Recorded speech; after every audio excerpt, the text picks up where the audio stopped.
여러분, 2025년 새해 모든 사람들은 새해를 맞이할 때마다 새로운 계획을 세우고 새로운 결심을 합니다. 우리가 어릴 때부터 어른들에게 꾸지람 듣듯이 들었던 말씀 있잖아요. 작심삼일 되어서는 안 된다. 작심삼일이 되었던 한 달이 되었던 간에 계획을 세우는 게 중요하죠. 그리고 세운 계획을 내가 얼마나 잘 실천하느냐, 그것 또한 중요한 일 가운데 하나입니다. 우리가 이미 다 경험해 봤듯이 내가 세운 계획, 내가 세운 일정에 따라서 처음에는 그럴듯하게 한두 번, 하루 이틀은 진행하다가 언젠가는 나도 모르게 일이 틀어지는 때가 많이 있죠. 우리는 특별히 하나님을 아버지로, 창조주로 고백하고 예수님을 나의 구세주로 고백하는 그리스도인들인데, 나는 성도로서 나도 모든 사람들과 마찬가지로 계획을 세우면서 하루를 시작하고 한 달을 시작하고 1년을 그렇게 시작을 합니다. 그런데 믿음의 자리에서 그렇게 계획 가운데 일을 진행해 나갈 때 전혀 예상하지 못했던 일이 나를 어렵게 할 때도 있고, 내가 세운 계획은 동쪽으로 가는 길인데 내가 왜 이러지? 내가 지금 걷고 있는 방향은 서쪽을 향해서 걸어갈 때가 있습니다. 그리고 내가 습관처럼 잘 쉽게 행하던 남쪽으로 향하던 일이 어떤 때는 갑자기 턱 막힐 때가 있어요. 그래서 당황하지 않습니까? 어떻게 해야지? 내가 지금 이 순간에 무엇을 해야지? 기도해도 응답이 없습니다. 어떻게 해야 될 것인지 방황하고 갈팡질팡할 때가 한두 번이 아니죠. 그런데 그럴 때 여러분들도 아마 신앙적으로 경험했을 겁니다. 그 순간에 내가 꼭 가고 싶은 저 남쪽의 길인데 왜 하나님께서 길을 열어주시지 않을까? 그런 순간에 신기한 일을 경험할 때 간혹 있지 않습니까? 나는 전혀 뜻하지 않은 남쪽 닫혔던 문이 열릴 수도 있고 정반대의 북쪽 길로 향하게 내 걸음을 인도할 때도 있다.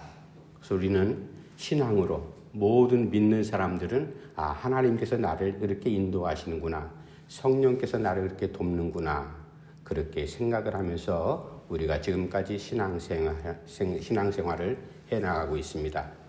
올 한 해 동안도 여러분들 가운데 하나님께서 선한 마음 주셨고 믿음으로 아름다운 계획들을 그렇게 허락하셨는데, 여러분들이 걸어가는 길이 성령의 인도하심을 받는 아름다운 신앙생활의 걸음이 꼭 되기를 간절히 바랍니다. 오늘 본문 말씀 사도행전 16장 6절에서 10절 말씀을 통해서 성령의 인도하심, 올해 우리 교단적으로 펴오고 주제가 성령의 능력으로라는 것이 주제이듯이, 바로 우리도 마찬가지로 믿음의 자리에서 성령의 능력, 그 성령의 능력은 오늘 우리가 사도행전 16장 6절에 10절 말씀을 통해서 성령은 우리를 인도하시는 능력의 하나님이시다.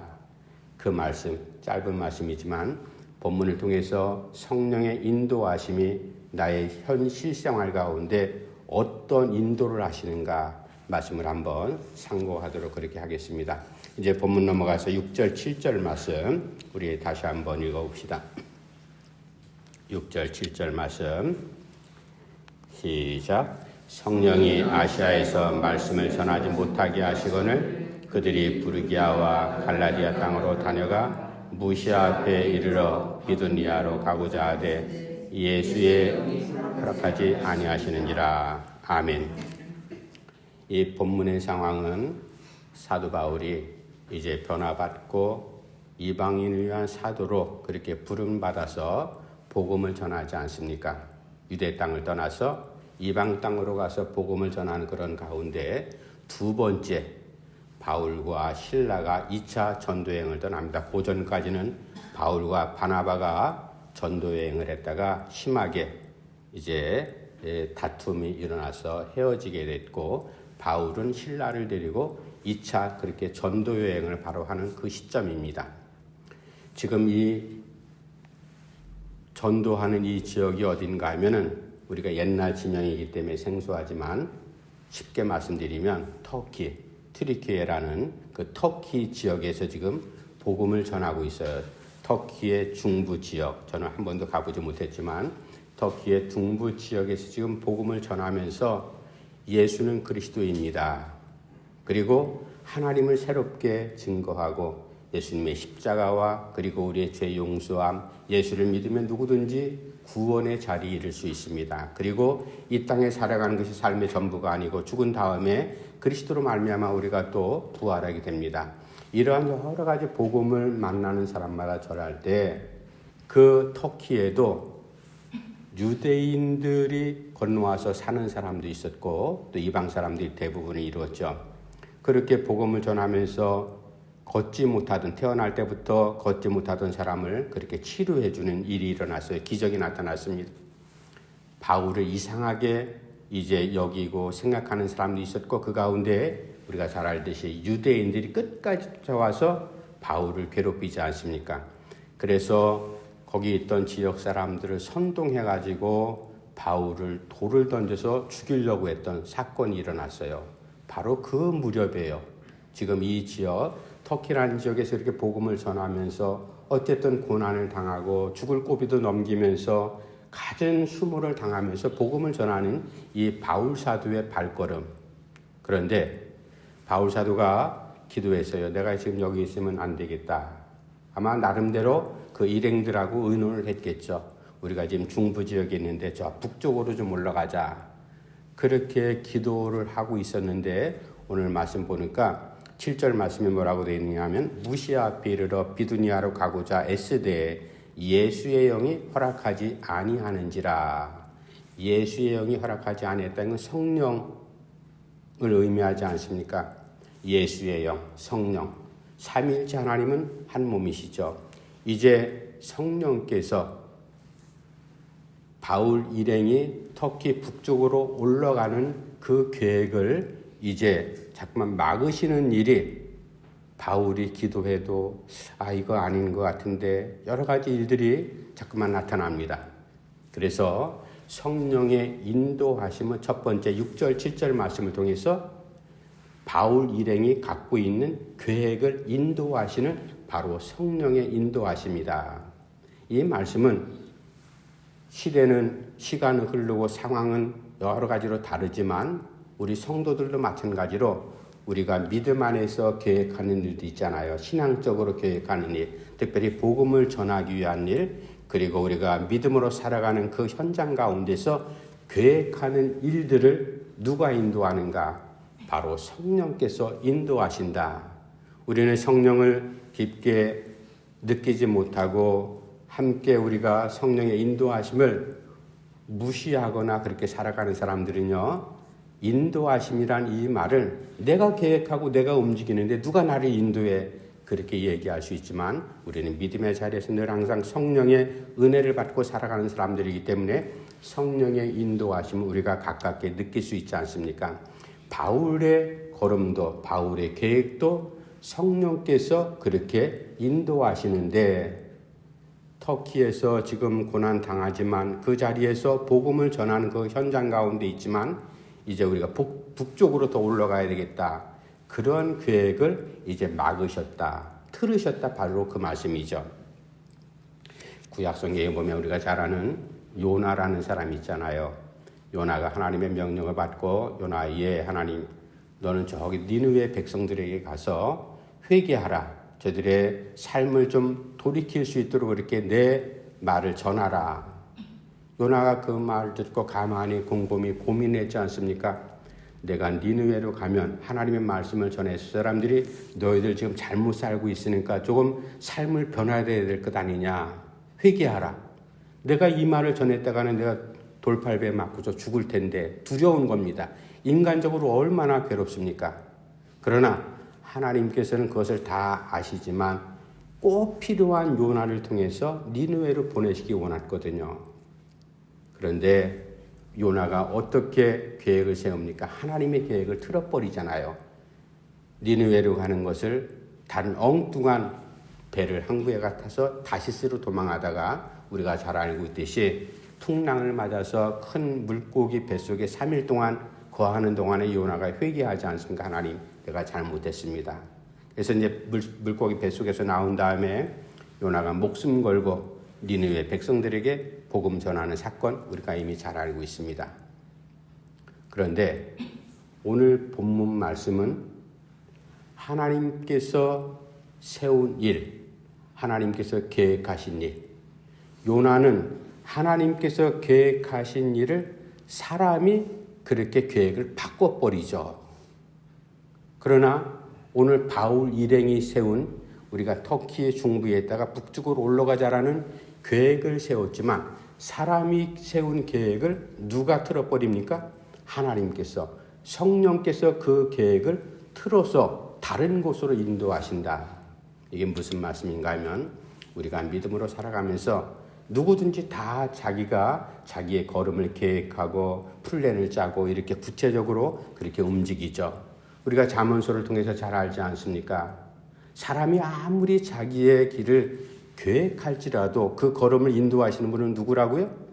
하나님께서 인도하신다. 우리가 그 말씀 잘 알지 않습니까?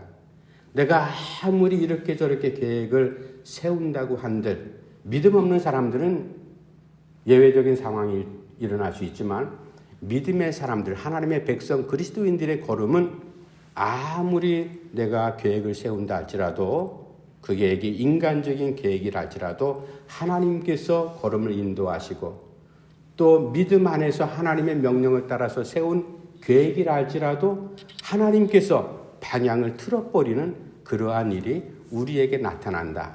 문제는 그 계획이 틀어졌을 때 우리가 그것을 인간적으로 왜 일이 이렇게 그렇게졌지? 왜 일이 뜻대로 되지 않지? 하나님께서 나를 버리셨나? 하나님께서 내 계획을 무시하셨나?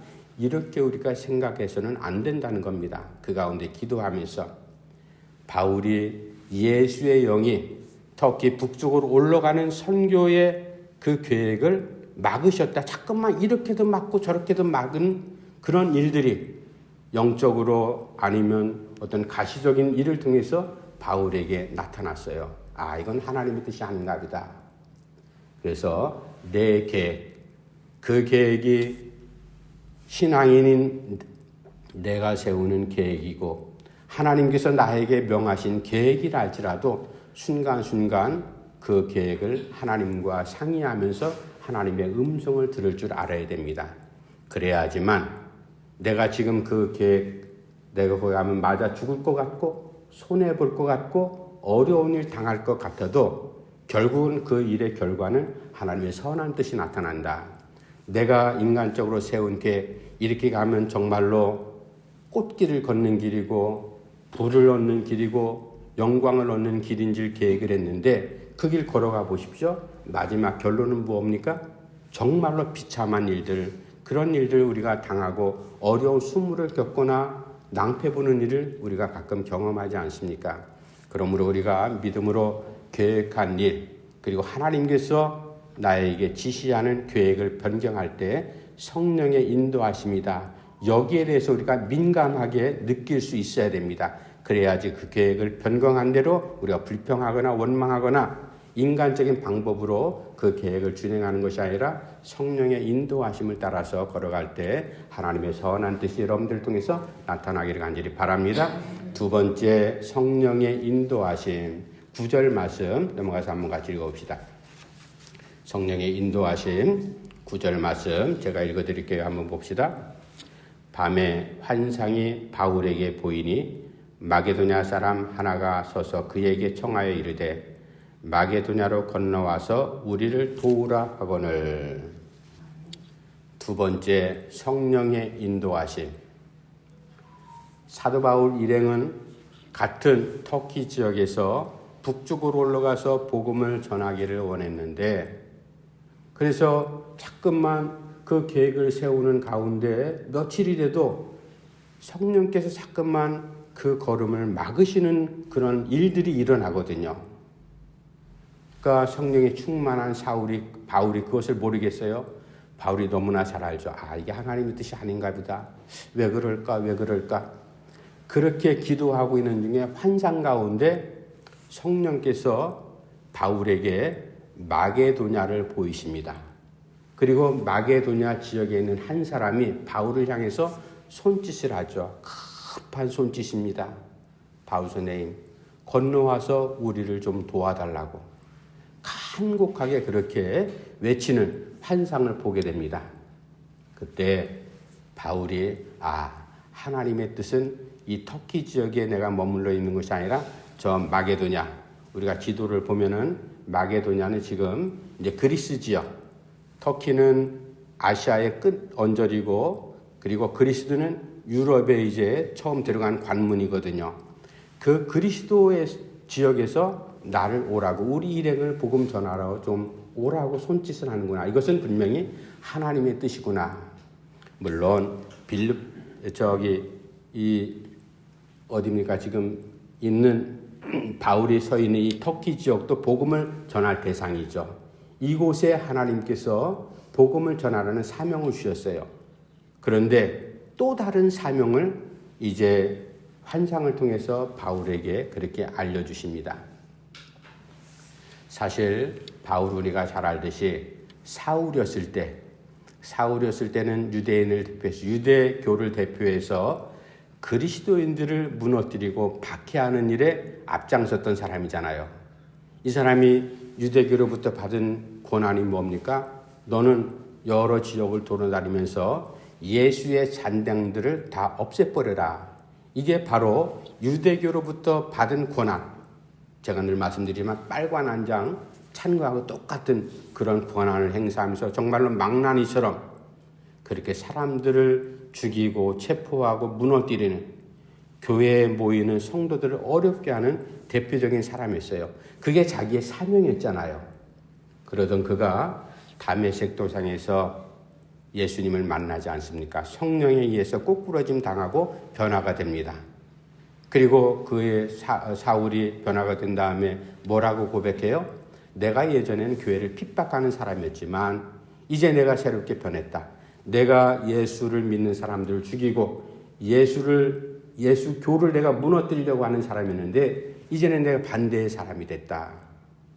사명이 바뀐 것, 자기가 실제적으로 체험을 했잖아요. 사람이 그렇게 사람의 인위적인 권위에 의해서 무너뜨리는 일을 사명으로 알고 있었지만 이 사울이라는 사람이 하나님을 모르는 사람이 아니잖아요. 바리새인으로서 최고의 율법을 공부한 최고의 엘리트입니다.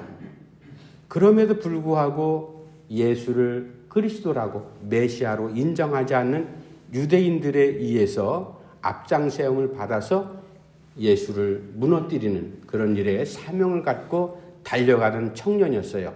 이가 변해서 결국은 그리스도를 증거하는 예수를, 교회를 살리는 사명을 새롭게 이제 받았잖아요. 오늘 본문 말씀을 통해서 이 바울은 이런 것을 너무나 민감하게 잘 아는 겁니다. 사명이라는 것.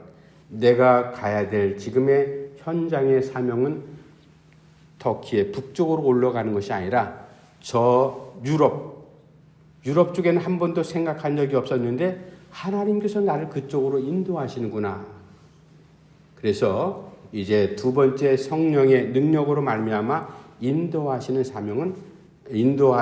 은혜는 바로 사명을 인도하신다. 여러분, 바울이 얼마나 고민하고 기도했겠습니까? 심각한 일이죠. 물론 목숨 걸고 복음 전하는 그 전도의 현장 가운데 사느냐 죽느냐 하는 문제가 자기의 실생활 가운데 나타나잖아요. 그러니까 하루하루 행동 하나하나 움직이는 것을 쉽게 그렇게 움직일 수가 없는 그러한 현장에 있는 사람 아니겠습니까? 그러한 바울이 하나님 앞에 고민하면서 기도했어요. 하나님, 내가 어디로 가야 됩니까? 무엇을 해야 됩니까? 그렇게 엎드려 기도할 때 성령께서 그의 새로운 사명을 바울에게 부여하시는 것, 바로 오늘 본문을 통해서 우리가 들어야 됩니다. 유럽으로 향하는 이 선교적인 사명, 바울이 아마 그 당시에서는 몰랐을 거예요. 마게도냐, 저 유럽 쪽에 가서 복음을 전하면 어떤 결과가 나타날지 바울이 그것을 알았겠어요. 그러나 우리가 역사적으로 알 때 바울이 그리스도로 넘어가서 복음을 전하는 그 일이 결국 유럽 지역 로마까지 복음이 전파됨으로 인해서 온 세계에 큰 영향을 미치잖아요. 바로 그러한 우리가 하나님께서 성령을 통해서 바울 한 사람을 그렇게 사명을 새롭게 부여하듯이 내가 지금 알고 있는 나에게 맡겨진 사명, 때로는 하나님께서 나에게 새로운 사명도 그렇게 인도하신다라는 것을 우리가 깊게 이 음성을 들을 줄 알아야 됩니다. 내가 생각하는 것만 고집하는 것이 아니라 하나님께서 나에게 순간순간 새로운 사명을 인도하신다. 터키 지역에서 복음을 전하는 것도 분명히 이방인을 위한 사도로 세움받은 바울의 사명이죠. 마찬가지로 그리스도 지역으로 넘어가서 복음을 전하는 것도 또 바울에게 맡겨진 새로운 사명이다. 우리가 올 한 해 벌써 한 달이 지났습니다. 이제 남은 11달 동안 우리가 믿음으로 살아가면서 하나님, 내가 어떻게 움직여야 됩니까? 나에게 주신 사명이 무엇입니까? 이 사명을 먼저 여러분들이 기도하면서 잘 헤아려야 될 겁니다.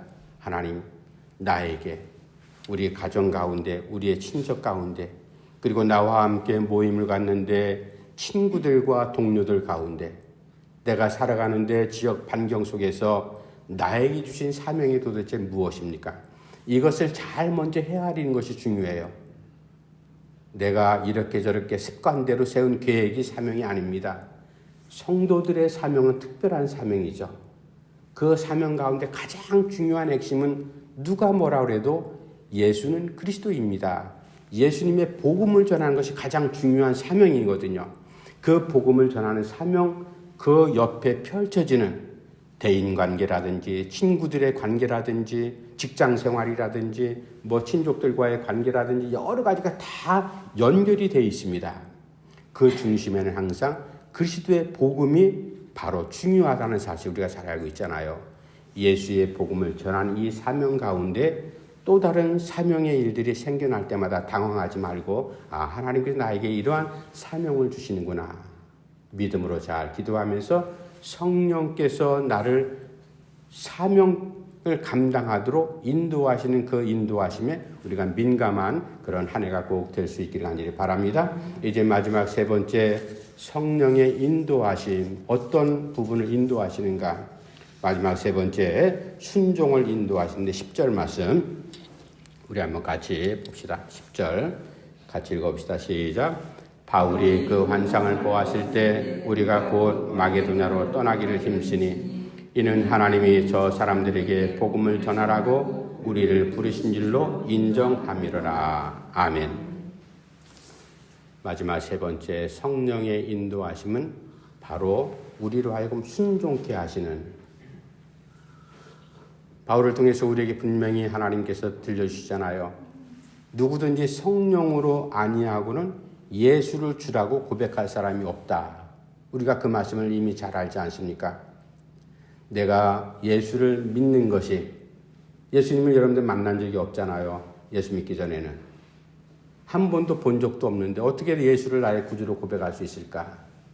그것은 하나님께서 성령을 통해서 우리에게 주신 믿음 때문에 바로 예수님을 주라고 고백할 수 있는 것 아니겠어요?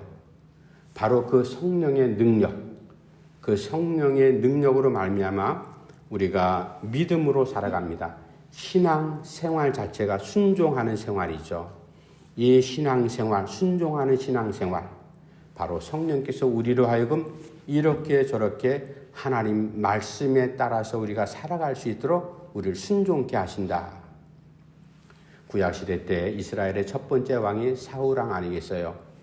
사울이 처음에는 내가 하나님 뜻대로 하나님 맡겨주신 백성들을 잘 치리해 나가겠습니다. 기스의 아들로서 사울이 얼마나 잘생겼는지 성경에 기록되잖아요. 정말로 빼어나 출중한 인물이었어요. 그런데 사람이 늘 항상 화장실 들락거릴 때의 마음이 다르듯이 사울도 예외가 아니었습니다. 왕이 된다고 난 다음에 우쭐한 기분으로 인간적인 모습이 드러났습니다. 하나님 말씀에 귀 기울이지 않고 자기의 생각대로 백성들을 치리해 나가기 시작을 하죠. 그 가운데 이제 우리가 잘 아는 아멜렉과 전쟁을 치르는 일이 있었어요. 하나님께서 사울에게 명합니다. 사울아, 너 저 아말렉 백성을 진멸해버려라. 예, 하나님 알겠습니다. 그런데 정작 전쟁을 치르고 난 다음에 인간적인 욕심이 생기는 거예요. 가만히 봤더니 거기에는 정말로 아주 좋은 그런 가축들이 눈에 보이고 사람들도 그런 쓸만한 사람들 눈에 보이니까 그 사람들과 가축들 일부를 죽이지 않고 잘 보호를 했어요. 하나님께서 그렇게 명하지 않았거든요. 잘났건 못났건 저 아말렉과 관계된 모든 것들은 다 없애버려라. 근데 사울이 그런 명령을 준행하지 않습니다. 그때 하나님의 사람 선지자 사무엘이 찾아와서 사울에게 말하죠. 왕이여, 당신 왜 그랬습니까? 성경에는 그런 일들이 여러 가지 등장하잖아요. 그래서 그때 유명한 말을 하지 않습니까? 당신이 하나님께 순종하는 것이 거한 재물을 준비해가지고 제사하는 것보다 훨씬 낫습니다. 그래서 순종이 제사보다 낫다. 이런 말을 전합니다. 이 말의 의미는 형식적으로 아무리 상다리가 부러지게 그렇게 제사상을 차려서 하나님을 예배한들 하나님께서 그 기쁘게 받으시겠냐. 그것보다도 더 소중한 것은 바로 무엇인가 하면 하나님께 순종하는 일이다. 우리는 가끔 믿음으로 살아가면서 이런 일을 내가 현장 속에서 당할 때가 있습니다. 이런 일을 해야 될 때 교회를 통해서 봉사하고 원신하고 여러 가지 일을 할 때 내가 신앙인으로서 이 일을 하면 나에게 유익이 될까 아니면 불리하고 손해를 볼까? 손익계산을 먼저 계산하는 일들이 많이 생기죠. 이래 가면 내가 이 일을 하면 내가 위험할까? 아니면 안전할까? 이런 것들을 인간적으로 먼저 계산을 합니다. 그런데 오늘 본문 보니까 바울을 통해서 하나님께서 바울아, 너 지금 이 터키 지역에서 복음 전하는 것 내가 할 만큼 했다. 이제 급하게 내가 바로 너의 행선지를 옮겨야 되겠다. 그리스 지역으로 가라. 유럽의 관문인 그쪽으로 가라. 그렇게 하나님의 음성인 줄 깨달은 다음에 사울이 곧바로 그렇게 가고자 힘쓰니라는 말씀이 바로 10절 말씀이에요.